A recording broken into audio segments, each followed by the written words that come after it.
वर्णन आया है कि 7 तीर्थ जहाँ साध पग धरे सोई बैकुंठ जहाँ नाम उचरे, कि वो धरती तीर्थ बन जाती है जहाँ एक संत चरण छुआते हैं और वो स्थान बैकुंठ हो जाता है जहाँ पर प्रभु के नाम का सिमरन किया जाता है। ये जो स्थान है, यहाँ पर हमारे परम इष्ट देव महाप्रभु श्री श्री 108 श्री परमहंस दाता दयाल श्री पंचम पातशाही जी महाराज ने सन 1978 और सन 1985 में जम्मू कश्मीर जाते हुए रास्ते में जब दिल्ली रुके तो यहाँ पर 2 बार कृपा बनाई।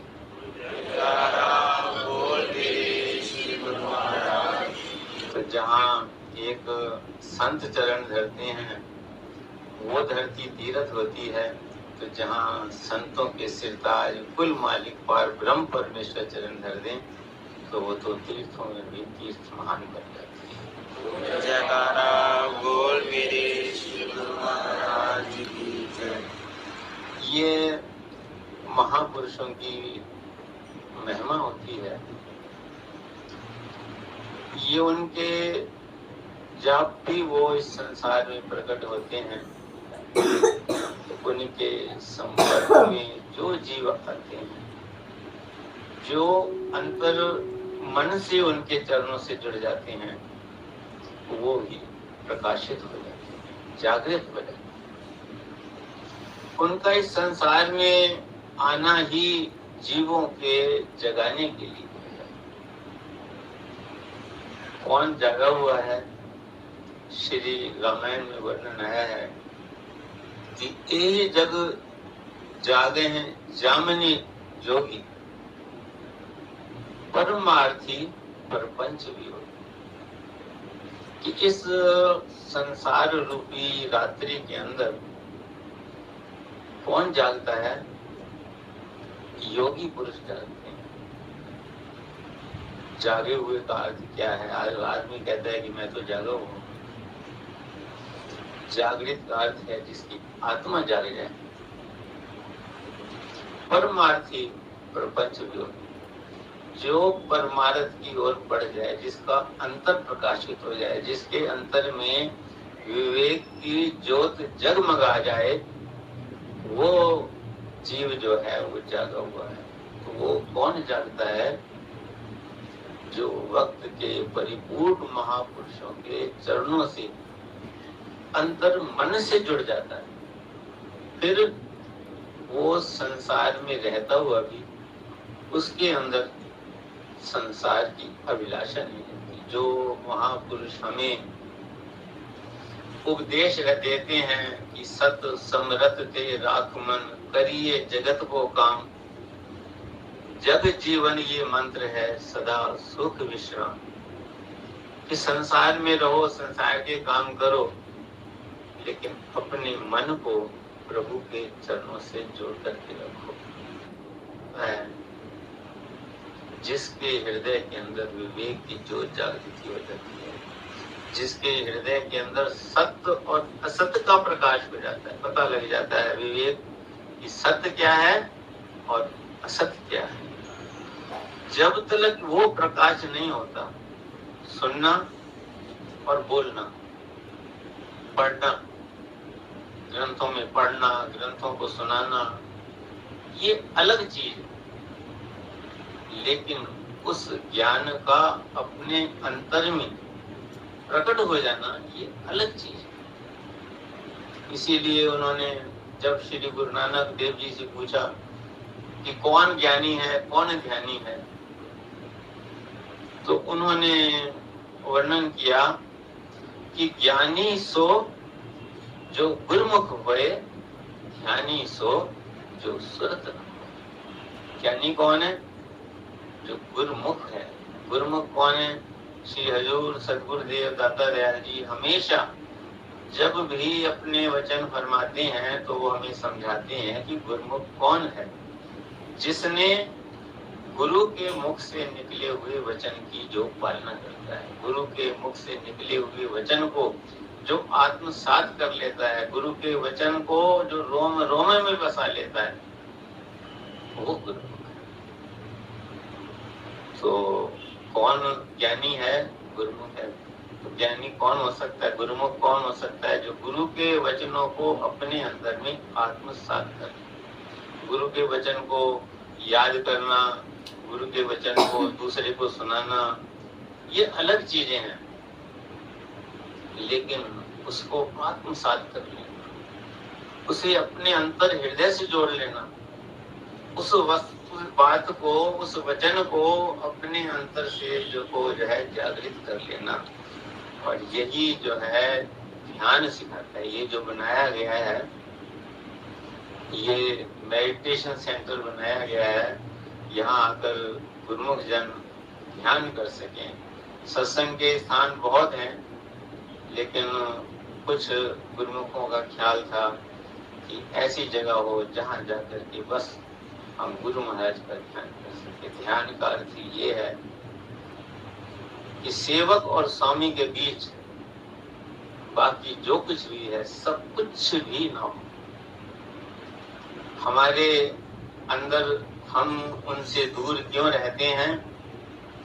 क्योंकि हमारे अंदर जो है विचारों के इतने तूफान उठते हैं। जब भी किसी को कहते हैं कि भजन पर बैठो, अब आप रोज श्री हजूर सदगुरुदेव महाराज जी के वचनों में भी श्रवण करते हैं। श्री सदगुरुदेव महाराज जी फरमाते हैं कि सब गुरुमुख 2 घंटे भजन करें। इसकी भी एक अलग ही रचना है। जब श्री हजूर सदगुरुदेव दाता दयाल जी गद्दी नशीन हुए, सिंहासन पर विराजमान हुए, तो सबको 1 घंटा भजन के लिए फरमाया करते थे। जबकि श्री सदगुरुदेव दाता दयाल श्री पंचम पातशाह जी महाराज के चरणों में जो भी आता था उसे 2 घंटे 2.5 घंटे भजन के लिए फरमाते थे, कोई भी हो। लेकिन जब श्री हजूर सदगुरुदेव महाराज जी विराजमान हुए तो उन्होंने शुरू में जो है 1 घंटे वचन कर दिया कि लोग करते नहीं हैं, 1 घंटे से शुरुआत करें। तो जब ये कोविड का शुरू हुआ तो श्री गुरु महाराज जी ने सबको ये वचन फरमाए थे। आप सबको याद होगा, तो कोई भी दुनिया के किसी भी कोने में रह रहा है, क्योंकि इस बीमारी ने पूरी दुनिया को लपेट रखा था कि शाम को 5 से 6 अपने अपने देश में अपने अपने टाइम पर जो है शाम को 5 से 6 हर कोई जो है 1 घंटा भजन करे। तो सभी गुरुओं के जो है जहाँ जिसने भी ये वचन सुने, सबने 1 घंटा भजन अभ्यास आरंभ कर दिया। तो एक दिन श्री सदगुरुदेव महाराज जी भी 5 से 6 भजन अभ्यास पे बैठे हुए थे। तो श्री गुरु महाराज जी ने फरमाया कि हमारे सामने ध्यान में श्री परम दयाल जी साक्षात हो गए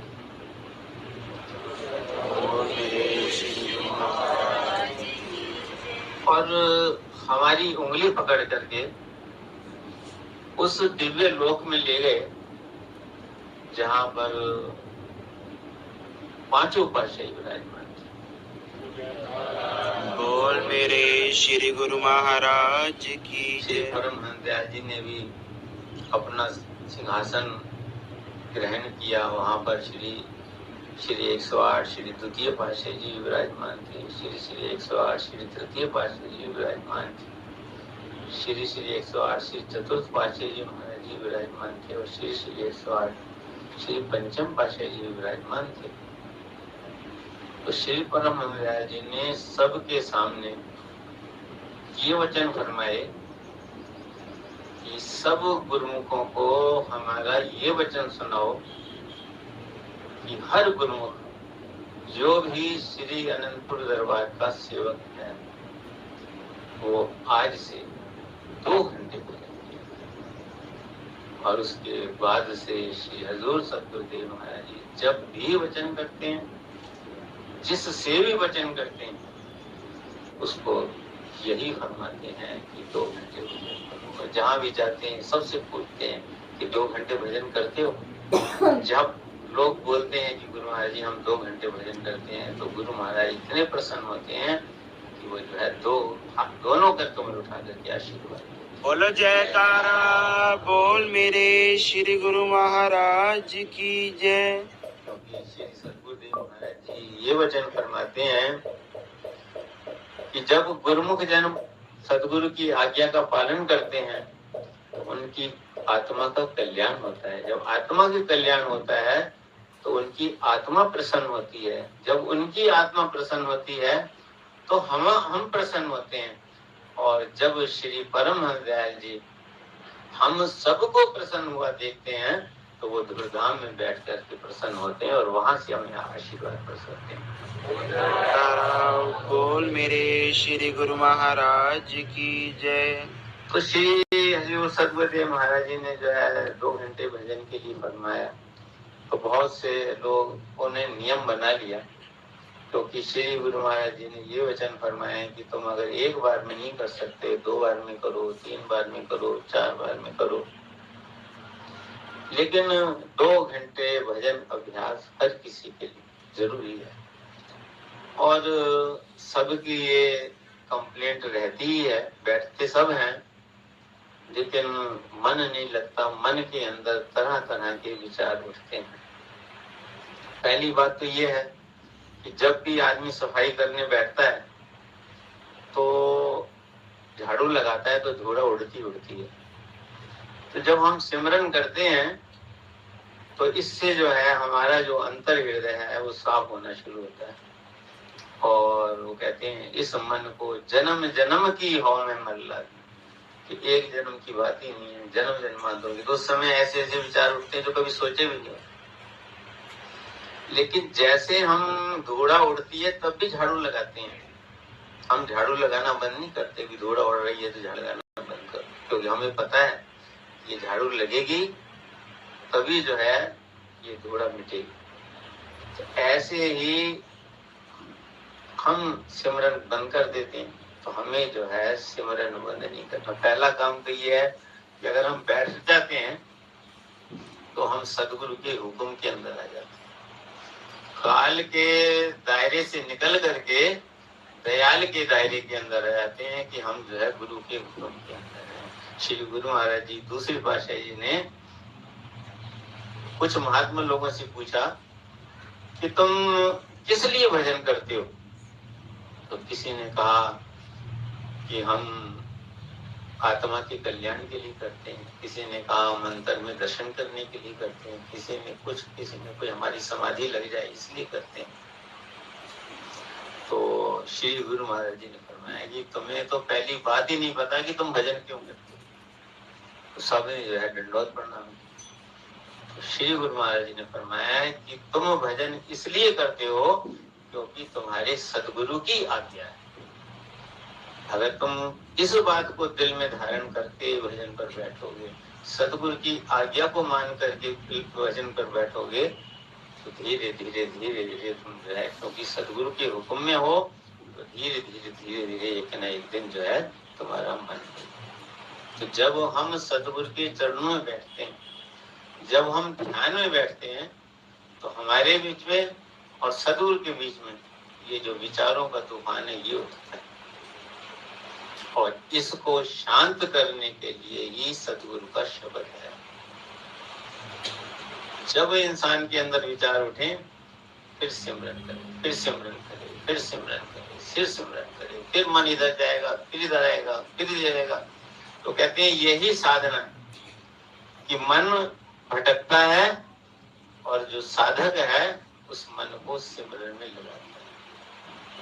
कम से कम एक टाइम में आधा घंटा बैठना चाहिए और श्वासों की तरफ ध्यान देना चाहिए कि कैसे श्वास आ रहा है और कैसे जाना है। मन इधर उधर भटकेगा, फिर सांसों की तरफ ध्यान दो। ना श्वास तेज लो ना स्लो लो, कुछ नहीं करना, जैसे सांस आ रहा है वैसे चलता रहे उसकी तरफ। और दूसरी बात यह है कि जब आंख बंद करके मन ज्यादा भटके तो सदगुरु की मूरत का ध्यान। वाणी में भी लिखा है कि गुरु की मूरत मन में ध्यान। सतगुरु की जो मूरत है वो मन में ध्यान करने के लिए है। अब हम देखते हैं कि लोग क्या करते हैं, जहां जाते हैं वहां पर फोटो खींची, मूवी बनाई, फिर उसको जो है अपने हिसाब से उसको इधर उधर से उसको बनाया मोबाइल के ऊपर, और इधर शेयर किया, उधर शेयर किया, उधर शेयर किया। तो यहीं पे हम गुरु की आज्ञा से बाहर हो जाते हैं। तो गुरु के हुक्म में तो है ही। गुरु महाराज जी श्री पंचम पातशाही जी ने फरमाया करते थे कि जो सदगुरु की मूरत है वो हृदय में धारण करने के लिए है, ये फोटो खींचने के लिए और इधर उधर भेजने के लिए, ये तो चंचलता ही है, मन की सर्व चंचलता ही है, इससे तुम्हारा कुछ भी भक्ति का लाभ नहीं। इसलिए अपने घर में जो हमें दरबार से जो भी मूर्त मिली है, जहां भी मिली है, अगर ध्यान करना है तो उस मूर्त का ध्यान करो, मन में बसाने की कोशिश करनी है। जब ये कलर हाथ से बनाने वाली पेंटिंग शुरू हुई थी, तो जब पहली बार श्री प्रयाग धाम में विराजमान करने के लिए चार पातशाही जी की मूर्तियां बनाई गई, तो उस समय माघी का त्योहार था। श्री गुरु महाराज जी की मौज थी कि माघी के दिन श्री प्रयाग धाम में जो विराजमान की जाए, तो त्योहार पर बड़े बड़े जो गुरु दरबार के संत थे सब आए हुए थे। सबको जो है श्री गुरु महाराज जी ने वो श्री मूर्तियों के दर्शन कराए। तो एक जो संत बीच में थे, पुराने थे, तो उन्होंने कहा कि श्री गुरु महाराज जी वो जो मूर्ति हैं वो श्री गुरु महाराज जी के पवित्र शरीर से खींची हुई हैं। तो श्री गुरु महाराज जी ने फरमाया कि देखो वो भी कैमरे से खींची है ना, वो उस समय तो लोहे के कैमरे होते थे, तो वो लोहे के कैमरे से खींची है और ये दिल के कैमरे से। बोल मेरे श्री गुरु महाराज की जय। तो गुरु की जो मूर्त है वो दिल के कैमरे से दिल में बसाने के लिए है। गुरु की मूर्त मन में ध्यान, गुरु का शब्द मंत्र कर्म, जो गुरु का हुक्म है वो उसको जो है वेद मंत्र से भी पूछा है। वेदों में क्या है, वो कहते वेद हमारा भेद है, हम वेदों के माए, जो कुछ भी हम कह रहे हैं सो वेदों में नहीं, क्योंकि संतों की जो वाणी है वो उससे भी ऊंची है।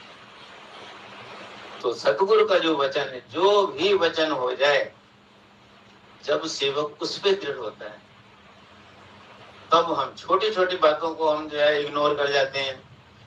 लेकिन जब छोटी छोटी बात को कहते हैं गुरु गुरु गुरु कर मन मोर, गुरु बिना मैं नहीं।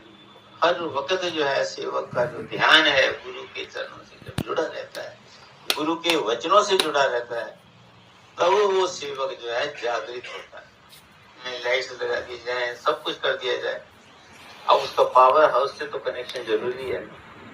और गुरु का जो वचन है, गुरु शिष्य वचन का नाता ही इस वचन का है।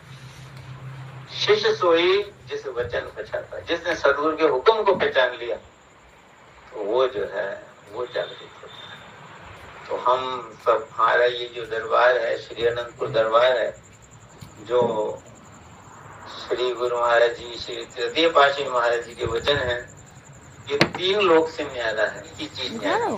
देखो बिल्डिंग हर जगह बड़ी से बड़ी बनी हुई है, मंदिर भी जगह सुंदर से सुंदर बने हुए हैं, खाना भी हर जगह अच्छे से अच्छा मिलता है, रहने को अच्छे से अच्छा मिलता है। तो न्यारा क्या है? न्यारा यही है कि एक जो गुरु का भगत है, चाहे वो गुरु दरबार में शरणागत है और चाहे वो संसार में कहीं भी रहता है, उसके दिल में भाव यही रहता है कि मैं जो काम भी करूं श्री गुरु महाराज जी की आज्ञा से करूं। तो हर सेवक जो है गुरु के हुक्म से जुड़ा हुआ है, गुरु के चरणों से जुड़ा हुआ है। तो जो गुरु के चरणों से पूरी तौर पर जुड़ा होता है, कहते 20 विषय गुरु का मन माने। जब सेवक जो है 100% अपने मन को गुरु के चरणों से जुड़ लेता है, 1% भी कमी की बात नहीं है। 100 सेवक परमेश्वर की गति जाने, वो जो है उस सेवक पर सदगुरु का ऐसा आशीर्वाद मिलता है कि उनका जो पार ब्रह्म स्वरूप है वो उसके हृदय के अंदर प्रकट हो जाए। ऐसा नहीं है कि वो हमारे हृदय में विराजमान नहीं है। श्री गुरु महाराज जी फरमाते हैं, जिस दिन हम तुम्हें नाम दे देते हैं उस दिन तुम्हारे हृदय में विराजमान हो जाते हैं, लेकिन तुम्हें दिखाई इसलिए नहीं देते कि बहुत सारी ख्वाहिशों का पर्दा भरा हुआ है। गीता में भगवान ने कहा कि शौक है जब तक पसे पर्दा जमाले यार है, हट गया पर्दा तो फिर दीदार ही दीदार है। बस उस पर्दे को हटाना है। तीसरी पाठी गुरु महाराज जी उदाहरण देते थे कि जैसे ये जोत जग रही है तो लालटेन की उदाहरण देते थे, तो लालटेन के शीशे पे काला कर जाती है, लेकिन उसका मतलब ये नहीं कि अंदर जोत नहीं जग रही, लेकिन उसका प्रकाश बाहर नहीं आता। क्यों नहीं आता? क्योंकि शीशे पे कालक लगी है। तो उस कालक को मिटाना है। उस कालक को मिटाने के लिए ये ध्यान है। ध्यान हमारे जो है हमारे विचारों से मुक्त करने का साधन है। आधा घंटा कम से कम बैठे, ज्यादा जितना ही बैठे, गुरु महाराज जी का ध्यान हो, गुरु महाराज का स्मरण हो, और धीरे धीरे धीरे धीरे धीरे धीरे धीरे धीरे, एक दिन में काम नहीं होता, कहते धीरे धीरे रेमना धीरे सबको जो है माली सोचे सींचे 100 घड़ा ऋतु आवे फल। आम का पेड़ लगा दो, हम 100 घड़े जो है पानी रोज डालते जाए, लेकिन जब ऋतु आएगी तभी उस पर फल लगेगा। इसलिए जो है ये उन्होंने असीम कृपा की है, दयालुता की है कि वो गुरु का जो दर्शन है, कहते हैं भी अनंतपुर जाओ, कहीं दर्शन पे जाओ तो बड़े धक्के लगते हैं, और दूसरी कई जगह हैं जाओ वहां पर लाइनों में जो लगते हैं, शांति से होता है, तो उन्हें कोई साक्षात दर्शन थोड़ी होते हैं। श्री गुरु महाराज जी के चरणों में एक बार विनती की किसी ने, तो गुरु महाराज ने फरमाया भाई यहाँ साक्षात दर्शन होते हैं, इसलिए लोग दौड़ते हैं, कोई भी पीछे किसी के बस का नहीं रहता। तो हमें जो है ये सौभाग्य प्राप्त है, साक्षात उनके दर्शन है, साक्षात उनसे हमें मार्गदर्शन मिलता है, साक्षात हमें आज्ञा होती है। हर सेवक को जो उनकी मुखारबिन से आज्ञा मिलती है, तो हमेशा अपने जीवन को गुरु की आज्ञा के अंदर जो है बनाएं, भक्ति के नियमों की पालना करें, 2 घंटे भजन बनाने का जो आज्ञा है उसको अवश्य करें। अब ये सेंटर भी खुल गया है, जिसको भी सुविधा हो, सुबह 6 बजे आरती होगी, शाम को 7 बजे। उसके अलावा सारा दिन जब भी कोई आए, जितनी देर आकर के बैठे गुरु महाराज का ध्यान करें और अपने जाते। गुरु महाराज जी का जो ध्यान है, बस उनकी याद हृदय के अंदर हो, उनका धूप का ध्यान हृदय के अंदर हो, उनका प्यार हृदय के अंदर हो, उनकी याद हृदय के अंदर हो।